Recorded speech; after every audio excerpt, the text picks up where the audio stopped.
Olá, queridos, a graça e a paz. Falamos ao vivo de Lagina, Minas, nosso seminário do Centro de Cultura Bíblica Bereshit, que mantém 3 seminários. Seminário Tabernáculo, em associação com a Igreja Tabernáculo, tem 80 e poucas igrejas no Brasil. O Seminário Bereshit, que ministra o curso intermediário e curso à distância. E a Faculdade Bereshit, que ministra bacharelado, mestrado, doutorado. Nós temos aqui vários cursos para estudarmos a Palavra de Deus. Eu estou falando sobre a matéria chamada Etiologia Bíblica 2, ou também conhecida como Cultura Hebraica. 2 a 1, estou confundindo toda hora isso aí. É 1, Cultura Hebraica 1, Etiologia Bíblica 1. Essa é a nossa matéria. Deixa eu fechar essa janela aqui, porque está fazendo um barulho muito grande aqui, o caminhão. Mas então, meus amados, nós falamos na aula passada sobre habitação. Habitação foi a 7ª aula, mostramos as características, a divisão da terra, a venda de terreno, tudo isso falamos, quem vendeu, quais são os preços. Na aula de hoje falaremos sobre o ano da remissão, o ano sabático, o ano do jubileu, como é que funcionava isso aí, o povo da terra, as cavernas onde habitava. Vamos ver até onde vamos. Então, começando por remissão. O que era remissão? Era um direito de assistir as pessoas que estariam passando por dificuldade de vender as suas terras. Elas poderiam resgatar novamente as terras quando viesse o ano sabático. De 7 em 7 anos era o ano sabático. E a cada 49, depois dos 50º ano, era o ano do jubileu. O ano do jubileu, então, que era o ano da remissão total, né? Acontecia geralmente na festa do Yom Kippur, que era o ano sabático. 7 anos de 7 sabático, depois nós tínhamos o ano 40. Então, 49 e 50 era 2 anos que ninguém trabalhava. Não podia mexer na terra. Tinha que trabalhar no 48, porque 49 não trabalhava, 50 não trabalhava, só trabalharia no 51 para alimentar-se, então, para frente. Então, a história mais bonita que a gente tem sobre esse assunto de remissão aí na Bíblia é a história de Ruth. Depois que ela volta com Mara, né? Noemi, também chamado de Mara, e elas procuram, então, um remidor. Alguém para comprar o terreno e casar, para cumprir a lei do levirato, né? Porque, na verdade, Noemi, Ruth tinha casado, mas não tinha filhos. Então, o parente mais próximo não era Boaz, ele recusou a compra, a aceitar o compromisso, e Boaz, então, foi o titular, Ruth 4:6. A remissão acontecia no dia da expiação, no 10º dia, no 7º mês, que é a festa do Yom Kippur, a festa do dia do perdão, né? Apesar de Deuteronômio 31:10 também falar que acontecia no 7º ano, mas o jubileu, a trombeta do jubileu era no dia do Yom Kippur. O ano sabático, Levítico 25:4, é o ano da remissão dos escravos judeus, né? Deuteronômio 15:12. Êxodo 23:11 fala sobre descanso da terra, que é o ano sabático. Cada 7 anos a terra tinha que descansar, então você só poderia plantar no 8º, e tudo que desse a terra tinha que ser para as viúvas, para os pobres, não podia se pegar, entendeu? Os pobres tinham que comer. E o ano do jubileu, no 50º ano, né? Então, no dia 10 do 7º mês, no ano 50, tocava a trombeta do jubileu.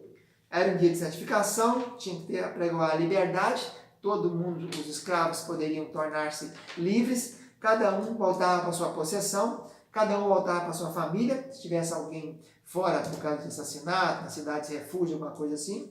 Não podia semear, não podia cegar, não podia vindimar. Isso está lá em Levítico 25. E o preço da terra era dado conforme, então, o que faltava para cumprir o ano do jubileu. Então, se eu vendesse uma terra no ano 35, faltava, então, mais 15 anos para 50. Então, a terra era dividida proporcionalmente, né? Pelo tanto. Então, faltava 15, 50 avos, vamos pensar assim. Dividia, o preço era dado segundo o que faltava para o ano do jubileu. Por exemplo, a casa na cidade murada não podia entrar na remissão do jubileu. Só podia fazer isso com casa na área rural, que pertencia à área rural. Casa da cidade, o prazo para resgatar era 1 ano só. Passou dali, não tinha mais resgate, não. O povo da terra, que é outro item do quesito habitação, a terra era passada de pai para o filho, não havia transmissão de venda para terceiros, né? Sempre ficava no meio, por isso que tinha o ano da remissão, tinha um resgate, tinha a figura do Goel, que é o redentor, né? O primogênito tinha porção dobrada, né? E isso está lá em Êxodo 13, mas o texto que fala sobre isso é Deuteronômio 21:17. Esse é o texto categórico que diz: primogênito será dado posição dobrada, de tudo quanto tiver, porção dobrada. Então Jacó comprou o direito de Esaú, né, vocês sabem muito bem, com um prato de lentilhas, por isso foi chamado de profano e de devasso, em Hebreus capítulo 12, né? Porque vender isso aí é uma coisa que fez um desdém muito grande, né? E, então, outro item, as cavernas, era lugar de habitação? Sim, a gente encontra muita gente habitando em caverna naquele tempo, não havia muita casa, era tendas geralmente, os nomes andavam em tendas, iam armando as suas tendas, como Ló foi armando as suas tendas até chegar lá em Sodoma e Gomorra, e também habitava em caverna. A gente encontra Ló, por exemplo, com suas duas filhas morando em caverna, Gênesis 19 e 30. Em vez de habitar na cidade pequena, né, Zoar, ele foi para a caverna. E lá teve aquele caso do incesto das filhas com o pai, tiveram 2 meninos, Amon e Moab. Sansão também habitou em cavernas, e a caverna de Gibeão, a caverna famosa, né, de Gibeá, Gibeá, terra de Benjamim e Saul. E Davi é um homem que estava sempre em caverna, a famosa caverna de Adulão, era onde ele reuniu aquele grande contingente de homens, né, 400, depois 600. A gente encontra a caverna de Adulão, 1 Samuel 22, 2 Samuel 23. Davi está na caverna de Engedi, quando ele corta o manto de Saul. E Elias escapou para a caverna também da ira de Jezabel, depois de caminhar 40 dias e 40 noites. E Jesus, quando ressuscitou Lázaro, ele foi sepultado numa caverna. Está lá em João capítulo 11, 38. Era usual isso, né? A pessoa morar em cavernas. Continuando habitando das areias, são os beduínos, o povo que era nômade habitava então no deserto, nas areias. E beduíno tem tendas, né?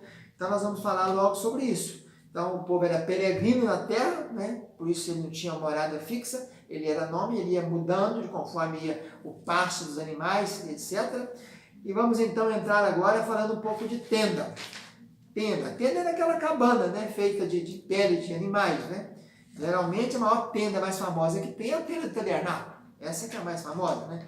A tenda onde ficava o santo lugar, onde havia 4 tipos de cortinadas, né? Cortina de pele de linho fino e torcido, pele de carneiro, tinta de vermelho, pele de cabra e por cima pele de texugo, que era impermeável para receber as águas da chuva.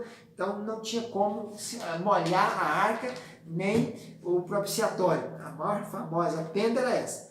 Mas a gente encontra tenda de muita gente na Bíblia. Tenda de Sem, em Gênesis 9, tenda de Sara, em Gênesis 18. Importante mostrar que no casamento não havia esse negócio da mulher dormir junto com o homem. Não. O homem tinha a tenda dele separada para lá e as mulheres a tenda delas cá. Você encontra quando o Labão vem, o pai das meninas, né? Pai de Lia e Raquel, ele vem furioso contra Jacó, no monte de Gileade, ou Galaade. Ele vai ter, então, fazer o exame para procurar os deuses, os terafins dele. Ele procura na tenda de Leia, na tenda de Raquel, na tenda de Bila, na tenda de Zilpa, na tenda de Jacó. Então, as tendas são separadas. A tenda da congregação também é a mais famosa de todas. A maioria das vezes que acontece a palavra tenda no hebraico, que é a palavra ohel, aparece 313 vezes no Velho Testamento, a maioria delas acontece em Números, capítulo 71, 71 vezes, Êxodo 53 vezes e Levítico 42. E essa ocorrência, muito tem delas aí de Números de Êxodo e Levítico, é referente à tenda da congregação, que era o quê? Era a parte onde ficava o santo lugar. Tinha o santíssimo a tenda da congregação e o átrio. Essa era a tenda da congregação. Então, a tenda, nós encontramos a tenda de Abraão, né? Armou sua tenda em Gênesis 12, que é ali nos carvalhais de Manre, depois entre Betel e Ai. Isaac também trouxe Rebeca para a tenda de sua mãe. Jacó tinha suas tendas. Tem a famosa tenda de Quedar, que é filho de Ismael, né? Nebaiote, Quedar, Mismá. São filhos de Ismael, que é primeiro filho de Abraão. Então a tenda de Leia, a tenda de Raquel, né? Tendas de Jacó, de Edom, de Cã, de Israel, de Davi. Tenda de Jael, que matou Císara do exército lá do rei Jabim. A tenda de Datã e Abirão, onde eles desceram vivos para o Sheol. Tenda de José, tenda de Edom. Então são muitas tendas que a gente encontra por aí. E o povo de Israel habitava em tendas, tudo em ordem, em volta da tenda principal, que era o tabernáculo, né? Havia uma ordem de ficar Judá, Isacar e Zebulon. Depois vinha outro lado, cada um do lado assim, norte, sul, leste, oeste. Depois tinha Rubem, Simeão e Gade. Depois tinha Benjamim, Efraim e Manassés. E depois tinha Dan, Asa e Naftali, que era a última caravana. A tenda da congregação, já falei, ficava fora do arraial também, uma referência à tenda de Moisés, recebia as direções de Deus. Josué, ele ficava lá, não abandonava aquela tenda. Davi, quando matou o filisteu Golias, ele colocou as armas dele na tenda de Davi. E Absalão fez uma tenda no terraço porque tomou o reino do pai dele para possuir as concubinas. Davi armou sua tenda, armou a tenda quando trouxe a arca da aliança, né, de Kiriat Jearim, e colocou ela ali. Isaías fala de esticar as cordas da tenda, né? Amplia a tua tenda, estica as cordas dela. Tal. Então é isso aí sobre tendas e o acampamento de Israel, já falei. Paulo era construtor de tendas e Priscila e Áquila também, seus cooperadores nessa construção. Vamos ficando por aqui, fica na paz, tchau, tchau.